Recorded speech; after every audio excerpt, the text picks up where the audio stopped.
Research has determined the laurel wilt disease is transmitted and carried by several ambrosia beetles. The pathogen was introduced by the invasive red bay ambrosia beetle Xylobris glabrachus and is now associated with at least 9 resident ambrosia beetles present in South Florida orchards. The red bay ambrosia beetle is rare in avocado, and other ambrosia beetles act as vectors of the laurel wilt pathogen in avocado orchards. Trek tropical fruit entomologist Daniel Carrillo explains. Ambrosia beetles are very small insects that bore tunnels in the tree trunks, and in these tunnels they'll cultivate the fungi that they use to feed their progeny. Most of these fungi are beneficial, but few exceptions exist, and one of these is this fungus that causes laurel wilt. Carrillo describes the beetle and the fungus as being difficult to detect and control by conventional tactics. The biology of these beetles is very special because they breed inside the tree. One of the main control measures is what we call sanitation, that is removing diseased trees, because these diseased trees is where the beetles are breeding, and there's very little that we can do to eliminate a breeding source of these beetles. Rita Duncan, a senior biologist in Carrillo's lab, has evaluated several control tactics against ambrosia beetles. We started out with testing many different chemical insecticides to see what could control the beetle. And some of them did work. However, every time you spray, most of the beetle population is inside the tree trunk or the branches. So it's hard for us to get to that. So we work with a lot of biologicals, things that are a little more environmentally friendly so that they could be sprayed more often. One of the things we worked with a lot are entomopathogens, such as Bovaria bassiana.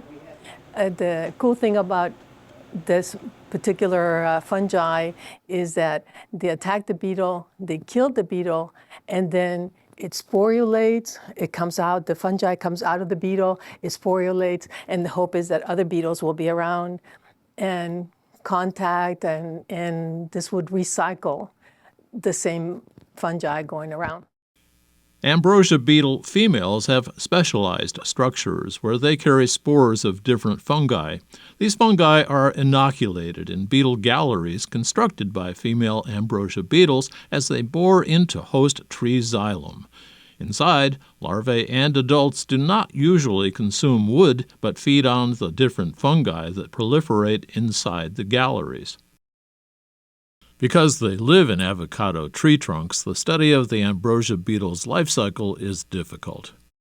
Graduate research assistant Octavio Menocal has devised a simulated ambrosia beetle environment, and with it, the beetle's entire life cycle can be observed right in the lab.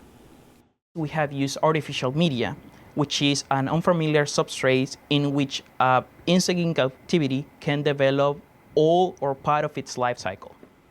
We prepared the artificial media using avocado sawdust. That's the main component that we're using. After autoclaving the artificial media, we introduce the beetle, and the beetle, it stays inside that rearing media for 40 days, which is basically, under this condition, it's the life cycle of the ambrosia beetle. That way we can see the different developmental stages in this rearing tube here that you can observe here. We can see the different galleries that they form around, and we can count the number of each developmental stage. But the ambrosia beetle's adult stage flight activity takes Menocal out of the lab and directly into avocado groves where the beetle's preferences are recorded. Menocal says it had been thought that they fly only close to the ground, but his traps have captured them up as high as 20 feet.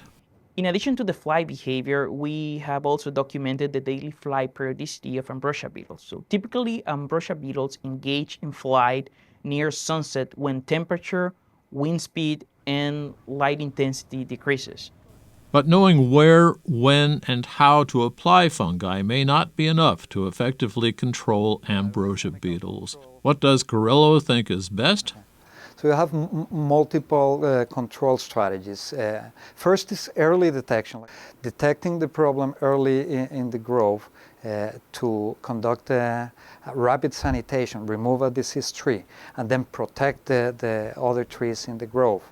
And for that we have tested a number of conventional chemical pesticides that the growers can use. Carrillo says 5 insecticides are registered for control and that an emergency exemption for another, one that is proving to be especially effective, has been obtained. We are also looking at different tools. We are collaborating with other IFAS researchers to develop repellents and strategies to force the beetles out of the groves and then protect the trees. Another control being sought by Carrillo and his team of researchers requires knowing how the beetles acquire the pathogen. Understand how that happens, he says, and the process can be disrupted. We are conducting some very detailed research to see exactly when the beetles acquire the pathogen and how the beetles acquire also other organisms.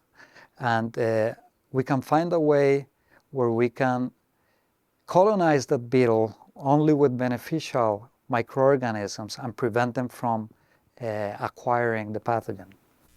Carrillo says research efforts aimed at controlling the Ambrosia beetle's transmission of laurel wilt extend far beyond Trek Laboratories. I would like to emphasize that this is a team effort that involves not only the University of Florida, but also the entire agricultural communities and several avocado producers that facilitate our work and also help us to conduct the field trials to test, for example, these biological control agents and try to find the best tools for them to try to mitigate this disease.